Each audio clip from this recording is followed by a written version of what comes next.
In today's video, I'm going to teach you how to show or hide the side panel calendar/keep/tasks.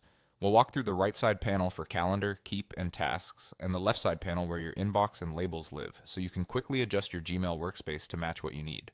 First, the right side panel. This is the slim strip that lets you use Google Calendar, keep notes, and tasks right alongside your email without opening a new tab.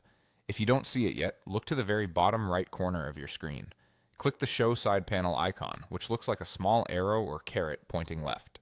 That expands the panel so you can open Calendar, Keep, or Tasks and work side by side with your inbox. It's especially handy for checking your schedule while composing an email or dropping a quick reminder into Tasks. When you're done and want to reclaim space, you can hide the panel. Go back to the bottom right corner and click the Hide Side Panel icon. One important detail here. If you have one of the apps, like Calendar, currently expanded in its own mini window, you'll first need to close that specific app window using the X at the top of it. Once it's closed, the hide arrow becomes available again. Think of it like clearing the app from the stage before you pull the curtain. Now let's look at the left side panel, where you'll find your inbox, sent, drafts, and any custom labels you use to organize messages. At the very top left of Gmail, right next to the Gmail logo, you'll see the main menu icon, 3 horizontal lines, often called the hamburger icon. Click it once to collapse the panel into a thin bar of icons, which gives you more room for messages while still keeping quick access.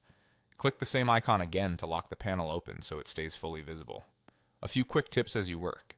If the right panel's arrow feels hard to spot, check the lower right edge of your window and make sure the browser isn't zoomed so far in that it's pushed off screen. If your labels seem to disappear on the left, they're usually just collapsed. One click on the main menu icon brings them right back. And remember, changing these panels doesn't affect your emails. It simply changes how much room you give to navigation and tools. That's it. You now know how to show and hide the right side panel for calendar, keep, and tasks, and how to toggle the left panel for your labels and inbox.